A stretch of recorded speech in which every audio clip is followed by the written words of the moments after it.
A imprensa não tem que abrir espaço, não tem que conceder ali um espaço para entrevistar quem já foi condenado. Uma das leis mais importantes e necessárias deste país tem uma história que deveria ser conhecida por todos os brasileiros. A Lei Maria da Penha, ela não nasceu de uma discussão acadêmica, ela não nasceu ali de uma política pública, uma política que fosse conveniente para o momento. Ela nasceu depois de anos de violência, impunidade e de uma mulher que precisou recorrer a organismos internacionais, porque dentro do seu próprio país a justiça não conseguia dar uma resposta efetiva ao que havia acontecido com esta mulher. E aí, o que acontece? Tudo isso nos leva novamente ao nome do traste, eu vou falar assim, do traste Marco Antônio Herédia Viveiros, o ex-marido da Maria da Penha. Segundo registros oficiais sobre o caso, a Maria da Penha sofreu 2 tentativas de feminicídio que foram praticados por ele. Uma delas foi justamente, ela foi atingida por um disparo de arma de fogo que a deixou paraplégica enquanto ela estava dormindo. A mulher estava dormindo e ele covardemente fez isso. Depois ela sofreu uma segunda agressão. O que deveria ter terminado com uma resposta rápida da justiça, né? Isso se transformou em uma longa batalha. E aqui está uma das partes que a mim causa mais revolta nessa história. Porque segundo biografias oficiais e registro lá do Instituto Maria da Penha, as agressões cometidas pelo traste, que é o Marco Antônio, que é colombiano, que ele nem brasileiro é um gringo, isso aí me deixou já assim. Elas começaram a ocorrer depois, não só do nascimento das filhas do casal, mas quando ele obteve a cidadania brasileira, quando ele conseguiu a estabilidade profissional dele. Eu não sabia dessa história. Quando eu fui fazer a minha pesquisa, que eu... Em 1998, depois de esgotar todas as possibilidades dentro do Brasil, Maria da Penha, com o apoio de entidades como CEGIL e CLADEM, ela levou o caso à Comissão Interamericana de Direitos Humanos. E o Brasil, ele foi responsabilizado, ele foi punido internacionalmente pela forma como ele conduziu o caso, porque chegou assim a um nível extremo. Foi nesse contexto que surgiu essa pressão que foi decisiva para que o país adotasse mecanismos mais eficazes de combate à violência doméstica e familiar contra as mulheres.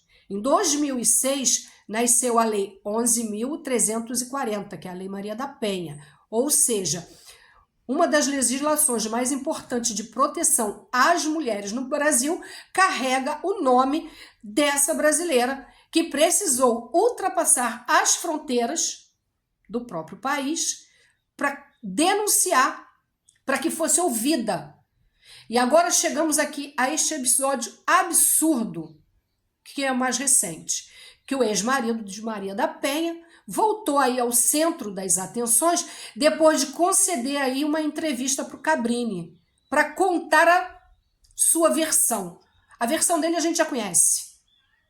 Um cara que atira na mulher pelas costas enquanto ela está dormindo, que versão é essa que ele tem para contar? Porque, segundo o Ministério Público, essa conduta teria violado medidas protetivas de urgências estabelecida em favor de Maria da Penha e suas filhas.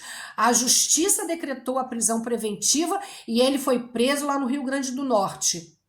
Na minha opinião, não devia ter saído da cadeira nunca. E aqui existe uma diferença que precisa ser muito bem compreendida.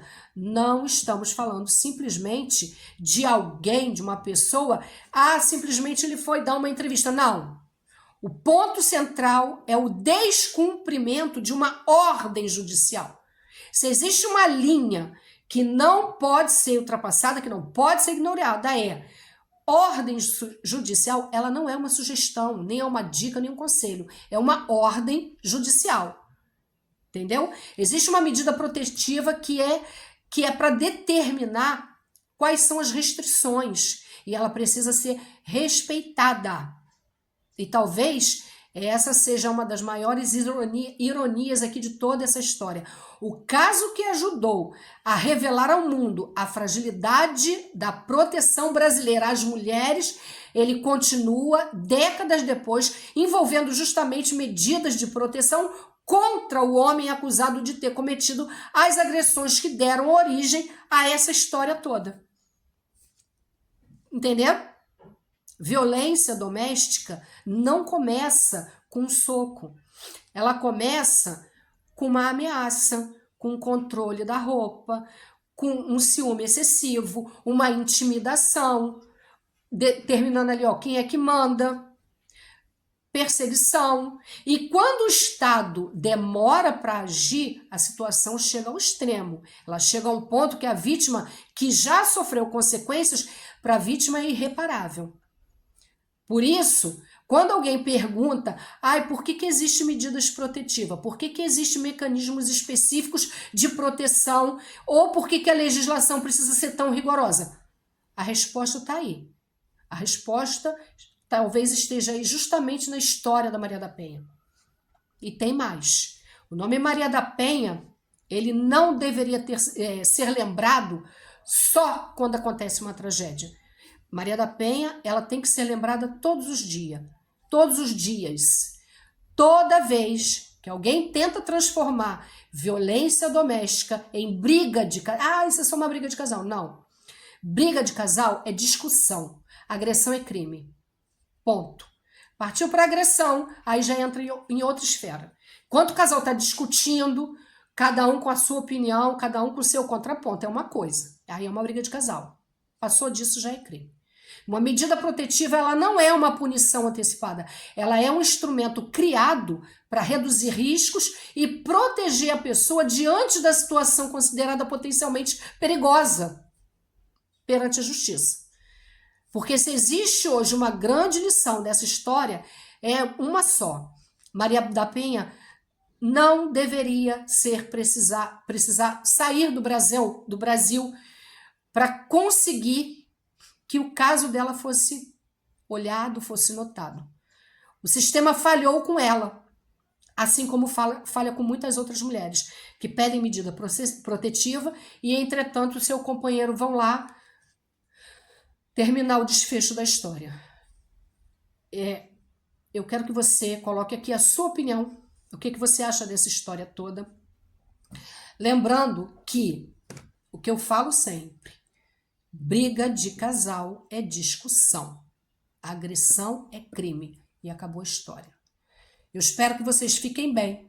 E aquele abraço.